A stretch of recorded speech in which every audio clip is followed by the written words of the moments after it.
মাঠে সেরা সময়টা অনেক আগেই পার করে এসেছেন ক্রিস্টিয়ানো রোনালদো, কিন্তু তার আয় বেড়েই চলেছে।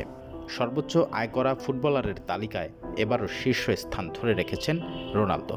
যুক্তরাষ্ট্রের বিশ্বখ্যাত অর্থ ও বাণিজ্যিক বিষয়ক সাময়িকী ফোর্বস 2024 সালে সবচেয়ে বেশি আয় করা ফুটবলের তালিকা প্রকাশ করেছে। বছরের রেকর্ড $28,50,00,000, যা বাংলা টাকায় 3,416,39,00,000 টাকা আয় করে সবার উপরে CR7।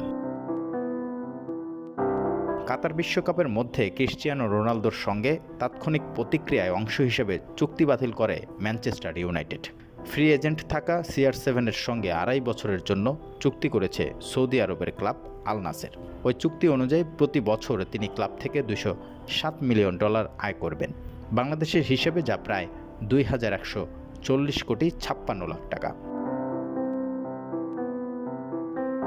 সৌদি আরবের সঙ্গে চুক্তিটি রোনালদোকে বিশ্বের সবচেয়ে বেশি বেতনভুক্ত খেলোয়াড়ে পরিণত করেছে। ক্লাব থেকে প্রতি মাসে তার আয় $17.2 মিলিয়ন বা প্রায় 177,86,00,000 টাকা। সপ্তাহে যা $4.9 মিলিয়ন বা প্রায় 50 কোটি টাকা। প্রতিদিন $6,14,000 বা প্রায় 6 কোটি টাকা এবং প্রতি মিনিটে যা দাঁড়ায় 44,000 টাকা। সৌদি ক্লাবের সাথে চুক্তি করায় রোনালদো খেলোয়াড়দের মধ্যে বিশ্বের সবচেয়ে বেশি অর্থ আয় করবেন। পিএসজির কিলিয়ান এমবাপ্পে আছেন 2 নম্বরে, তার বেতন বছরে $110 মিলিয়ন। তিনি আছেন গলফ খেলোয়াড় ফিল মিকেলসন, তার বেতন $120 মিলিয়ন। 4-এ আছেন আরেক গলফার ডাস্টিন জনসন, তিনি পান বছরে $68 মিলিয়ন।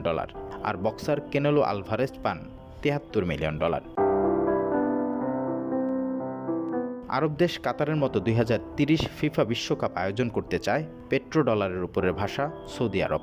সেজন্য লাতিন আমেরিকার আর্জেন্টিনা, উরুগুয়ে এবং ইউরোপের স্পেন, পর্তুগালের সঙ্গে প্রস্তাবনা জমা দেবে সৌদি আরব। রোনালদো সৌদি ক্লাবে খেললে দেশটির ফুটবলের খবর পাবে বিশ্ববাসী। সৌদির আর্থিক কাঠামো ও ফুটবল কাঠামো সম্পর্কে ধারণাও পাবে, যা তাদের বিশ্বকাপ আয়োজক হওয়ার প্রস্তাবনা বাড়িয়ে দেবে বলে মনে করছেন সৌদি কর্তৃপক্ষ।